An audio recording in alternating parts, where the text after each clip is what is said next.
thinking about my life and my adventures. You know, I think back about my life, and I think I lived a simple life. But when I go further back in my memory, I think to myself, was that me? Was I that woman? By the time I was 30, I had done more in my life than most women did in their entire lifetime. Since you're here, can I tell you about it? Okay. Well, I came to El Dorado County about the age of 10 with mother and father. We got here just in time to experience the turning of the 21st century.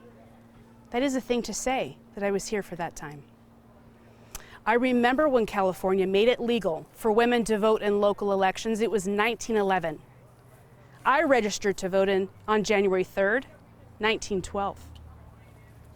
I was, and I am proud to say, the very first woman to cast a vote in El Dorado County. Other women followed me, but I was the first. At that time, Father had bought the first car dealership in El Dorado County. It was called the Ford Auto Inn. He later named it the Placerville Automobile Company. Yeah. I worked with Father at the dealership. I was his trusted assistant. You're not going to believe this, but I taught people how to drive. Me. So this is how it happened. People walked into the dealership, never having driven a car. Many of them had never seen a car up close before. We took good care of them. I taught them how to drive. Father sold them a car, and they drove home that very same day.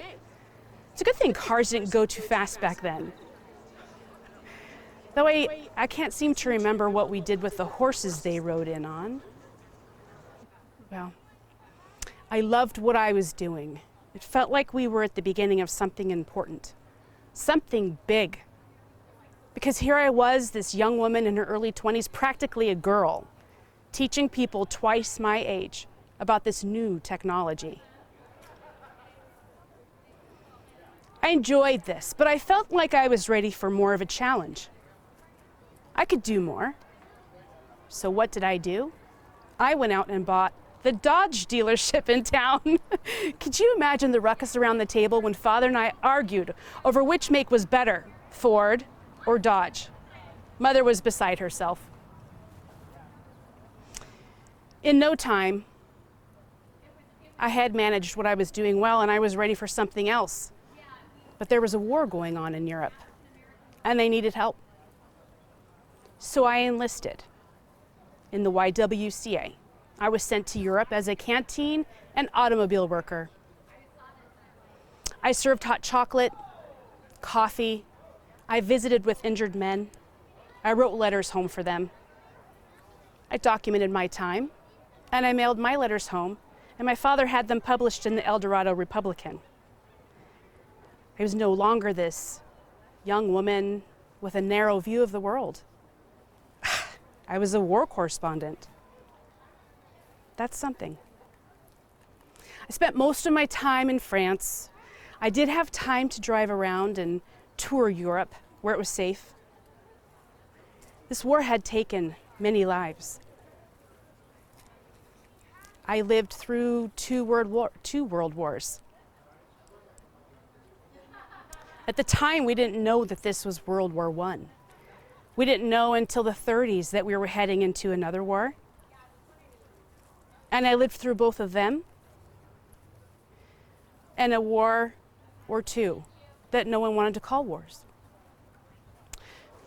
But I'm here to tell you that the death count was the same.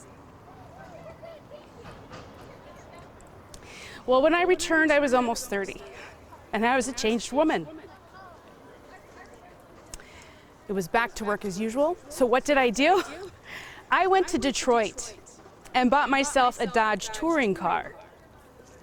A woman from the canteen came with me, and we drove that car all the way from Detroit to California on the Lincoln Highway, just by ourselves.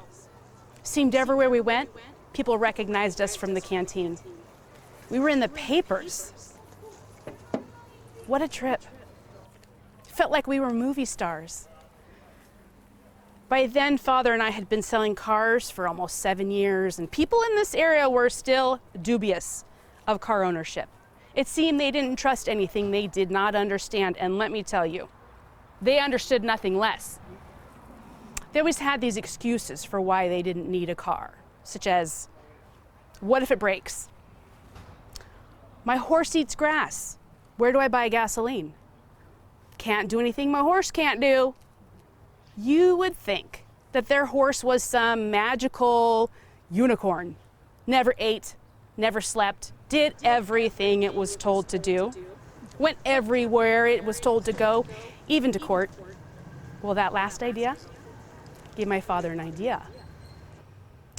We planned this publicity stunt, got the permission, set the date, and when a crowd had gathered, and the newspaper was there, and reporters were there, I got behind the wheel of our Model T and I drove that thing right up the stairs of the El Dorado County Courthouse. They were new back then. They're still there today. Well, that created quite a splash. Father took the picture from the paper and hung it up on the wall at the dealership. So when people came in with that tired old horse argument, he pointed to that picture, and that was the end of it. Those were good times. I'm grateful that Mother and Father taught me to be independent, because if I hadn't been, I never would have gone to Europe. And if I had never gone to Europe, I never would have met Gertrude Cornelison. I think he appreciated my independent and adventurous nature because he married me in 1921. For a wedding present, Father gave us a Ford. Not a Dodge, a Ford. But that's okay because it had the newer 1919 chassis with a race car body. About a year later, we had our daughter Gloria. And she went on to have my 2 grandchildren. My grandson is here today, sitting right here. I lived a good life. And when my husband, Richard, passed away, I carried on my welfare work, spending a lot of my time at the Shakespeare Club and with my beloved star. I died at the age of 85, happy and content. Thank you so much for coming and listening to my story that was gone and almost forgotten. I appreciate you. Thank you. Thank you.